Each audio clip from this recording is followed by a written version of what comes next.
चलिए, तो अब मैं दो कौड़ी वालों की तरफ से बोलने की बातें करता हूं। माननीय श्री श्री 1008, श्रीमती 1008, जो भी आप स्वीकार करें, श्रीमती, श्री, आयुष्मती अंजना ओम कश्यप जी, ये दो कौड़ी का व्यक्ति भारत सरकार को करोड़ों में टैक्स भरता है, अपनी मेहनत से भरता है, आईआईटी से पास है, गोल्ड मेडलिस्ट है, राजस्थान प्रशासनिक सेवाओं में चयनित है, और उसके बाद आए दिन परीक्षा पास करता है, और वो केवल इस बात के लिए कि जब वो कोई बात बोले तो वो एक क्रेडिबिलिटी के साथ बोले। आपकी तरह नहीं कि 2000 के नोट में चिप है या नहीं, या आपकी तरह नहीं मैडम कि प्रधानमंत्री ने क्या अच्छा किया, आपकी तरह नहीं मैडम कि धर्मेंद्र जी को मरने से पहले ही श्रद्धांजलि देते। ऐसा नहीं करते, प्रयास करते हैं कि पूरी जिम्मेदारी से गलत होने पर गलत को और सही होने से सही को स्वीकारें। खैर, मेरी आपसे कोई लड़ाई नहीं है। आपकी जो निजी कुंठा है वो असल में आपकी कुंठा नहीं है, कुंठा असल में पूरी पत्रकारिता के इन दिनों है। बहुत सारे मीडिया हाउसेज हम जैसे लोगों के चलते सर्वाइव नहीं कर पा रहे हैं। प्रमाण इसका यह है कि बहुत सारे मेन स्ट्रीम पत्रकार न्यूज चैनल छोड़ करके अपने अपने यूट्यूब चैनल चलाने लगे हैं। लंबी नाम की फहरिस्त लेकर रवीश कुमार जी से लेकर अजीत अंजुम जी से लेकर संकेत उपाध्याय जी से लेकर पालकी शर्मा जी से लेकर सभी लोग मेन स्ट्रीम छोड़ रहे हैं। कारण यही है कि आप लोग सैलरीड हैं और आपकी सैलरी देने के लिए संस्थान पैसे नहीं निकाल पा रहा है, सरकारी बजट है, केवल उसके बहाने चलते चलते आप लोगों का भी जमीर मरने लगा है। असली मुद्दों की बातें आप कर नहीं पा रहे हैं और जनता आपको सुन नहीं पा रही है, जिसके चलते टीआरपी नहीं आ रही है। टीआरपी नहीं आने पर आपको विज्ञापन नहीं मिल रहे हैं, विज्ञापन भी अब हम जैसे लोगों तक आ जा रहे हैं। मैडम, आपका बिल्कुल तर्क सही है। मैं पूरी तरह टैक्स पे करके विज्ञापन करता हूं। मैं विज्ञापन करता हूं बहुत सारे ब्रांड्स का, जो कि पूरी तरह से सबके सामने पब्लिक डोमेन में है। मुझे तो एंट्री करनी पड़ती है मैडम, क्योंकि सारा पैसा नंबर 1 से आता है। मुझे बताना पड़ता है कि मुझे बिहाइंड द सीन कोई पेमेंट नहीं दे रहा है। मुझे बताना पड़ता है कि इस कंपनी का मैं विज्ञापन करता हूं, ये मेरा कोर्स है, मैं पढ़ाना जानता हूं, मैं तकनीकी पढ़ाना जानता हूं, मैं स्टॉक पढ़ाना जानता हूं, मैं केमिस्ट्री पढ़ाना जानता हूं, मैं पॉलिटिक्स, ज्योग्राफी, इकोनॉमी पढ़ाना जानता हूं, क्योंकि पढ़ा हुआ विद्यार्थी हूं, गर्व से कहता हूं, पढ़ा लिखा हूं मैडम।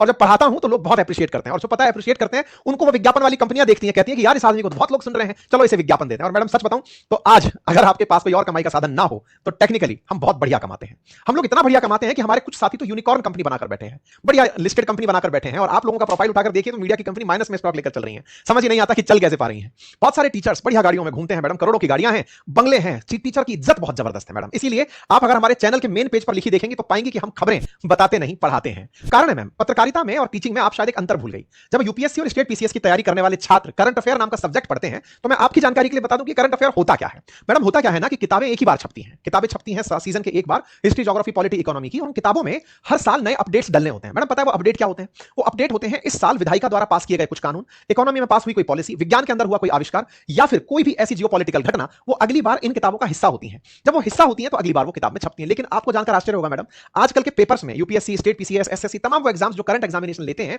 वो इन्हीं चीजों को अपने एग्जाम में पूछते हैं। और मैडम यहीं से एक फील्ड बनकर आता है जिसे करंट अफेयर कहते हैं। ये मेरा और आपका अफेयर नहीं है मैडम, ये करंट अफेयर है, जिसमें ये बताया जाता है कि जो किताबों में नहीं है और घटित हो गया है तो उसे कहां डालना है। और यहीं से मैडम चर्चा शुरू होती है कि करंट अफेयर पढ़ाया जाए, सब्जेक्ट का मेन हिस्सा बने। और आज इस देश में मैं गर्व के साथ कह सकता हूं कि ना जाने कम से कम 1000 से अधिक टीचर ऐसे हैं जो रोजाना सुबह नित्य मेहनत करके सुबह 9 बजे से पहले पहले बच्चों को दिन प्रतिदिन हुए अपडेटेड जानकारियों को उपलब्ध कराते हैं, सो दैट वो एग्जाम में ईमानदारी के साथ बैठकर आगे आ सकें। आप बिल्कुल सही है मैडम, पत्रकारिता की जिम्मेदारी होता था खबरें बताना, लोगों को खबरों से शिक्षित करना। आप लोग खबरों से शिक्षित करना भूले तो शिक्षक ने एग्जाम में काम आने वाली चीजें बताना शुरू कर दिया। मैडम बताए दुर्भाग्य क्या है आप लोगों का? दुर्भाग्य यह है कि आप लोगों पर लोग अब ट्रस्ट नहीं करते, क्योंकि पता नहीं ऑपरेशन सिंदूर के दौरान आप लोगों ने इतनी हदें लाद दी थी कि पता चले कराची कब्जा हो गया है, जाकर पता नहीं क्या क्या करवा दिए थे। आप लोग आप पर क्रेडिबिलिटी नहीं रखते मैडम। और उस दौर में मुझे 15 मिनट के सेशन में 2.25 लाख लोग लाइव सुनने आते थे, मिलियंस में लोग आज भी सुनते हैं मैडम। इसके पीछे का कारण है कि आप ही लोगों की सच्चाई का मैं एनालिसिस करता हूं कि कहां गलती कर रही हैं आप, कहां पर आपने गलती छोड़ दी है, किस तरह से आप फैक्ट्स के साथ में खेल गई हैं, किस तरह से आपकी भक्ति एक पूजा में बदल गई है और वो पूजा चाटुकारिता कहलाती है। ये कई बार आप लोग भूल जाते हैं। खैर कोई नहीं मैडम, ये आपके साथ होने वाला बहुत लाजमी तथ्य है।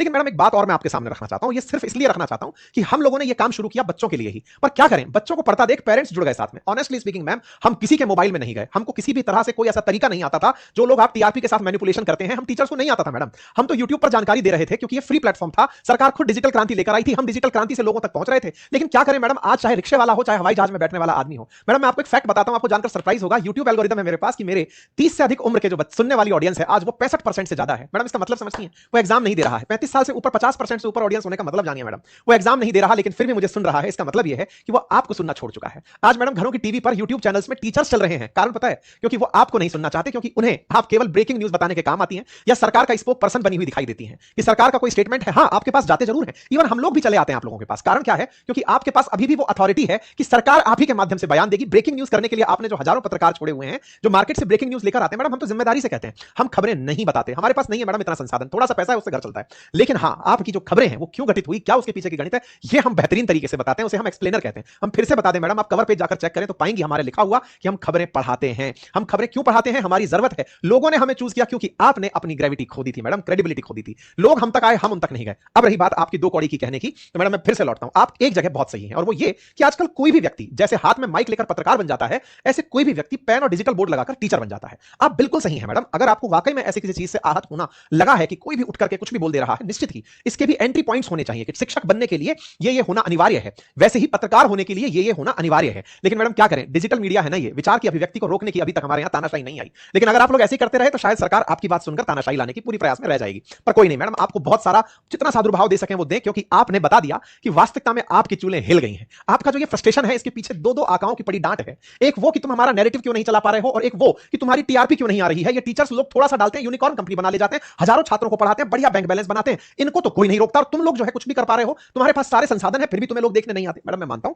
और आपको आपकी जो उपलब्धियां हैं वो पूरी तरह से हर तरह से सम्मानित होकर के आपको मिलने की जरूरत है। खैर मैडम कोई बात नहीं, आपके साथ बहस में उतर करके मैं आपके साथ अपने आप को इज्जत नहीं दिलवाना चाहता कि लोग मुझे भी ये कहने लगे कि छोड़ो अंकित जी किसके मुंह लग गए। फिर भी मैं आपसे इतना कहूंगा कि आप अपनी जगह सही हैं। पत्रकारों को भी अपना स्टैंडर्ड सेट करना होगा, टीचरों को भी करना होगा। मैं अपने शिक्षक साथियों से भी कहूंगा कि कृपया करके कोयले की खदान में उतरकर अपने काले काले कपड़े मत करिए। आप लोग दुनिया को रोशनी दिखाने वाले हैं, अपने स्टैंडर्ड ऊपर बढ़ाइए। हाँ, लेकिन अपने टीचरों के माध्यम से ये मैडम को जरूर जानकारी दे देते हैं कि आज मैडम ना जाने कितने आईएएस ऐसे हैं जो नौकरी छोड़कर टीचिंग कर रहे हैं। मेरे मित्र हैं, मेरे सीनियर रहे हैं, मेरे पूर्व एम्प्लॉयर रहे हैं, रोमन सैनी, वो एम्स के टॉपर रहे, वो आईएएस के टॉपर रहे, और उन्होंने छोड़ के टीचिंग चुना। बाद में उन्होंने एक यूनिकॉर्न कंपनी बनाई। बहुत सारे लोग हैं मैडम, मैं खुद बताया ना, मैं राजस्थान एडमिनिस्ट्रेटिव सर्विसेज में था, मैम छोड़ा और आज मैं टीचिंग कर रहा हूं। मेरे बहुत सारे मित्र ऑलरेडी ऐसे हैं, रवि कपूर जी हैं, श्रीन जी हैं, सब लोग आईएएस छोड़ के पढ़ा रहे हैं। तो मैडम शायद आपकी जानकारी में ये लोग नहीं पहुंचे होंगे। बाय द वे मैं आपको जानकारी और दूं, आईआईटी और नीट की तैयारी कराने वाले डॉक्टर्स और टीचर्स की संख्या जानेंगी तो आप हैरान हो जाएंगी। इस देश में कम से कम 1000 आईआईटीएन है जो आईआईटी से पढ़ के आईआईटी की तैयारी कराते हैं। इस देश में कम से कम 1000 से ज्यादा मेडिकोज हैं, एमबीपीएस हैं, बीबीएससी हैं, बीपीएससी, ये वो लोग हैं जिन्होंने नीट के लिए पढ़ाना प्रेफर किया है। मैडम डॉक्टर्स हैं, पूछिए मत, बहुत सारे लोग हैं जो इस काम को कर रहे हैं। पर कोई बात नहीं, आपको आपका ज्ञान मुबारक और हम शिक्षकों को हमारा स्वाभिमान मुबारक। मिलते हैं मैडम, ये युद्ध तो लंबा चलेगा अभी, क्योंकि आपको जब जब डांट पड़ेगी आप हमारी खिंचाई करोगी, लेकिन मजा आएगा मैडम, हमें बहुत अच्छा लग रहा है। थैंक यू सो मच, आपको बहुत सारी शुभकामनाएं। और मेरे सभी शिक्षक साथियों के लिए ये था आज का ओपन लेटर। अपना स्तर ना गिराएं, अपना स्तर बहुत बड़ा बनाएं। धन्यवाद।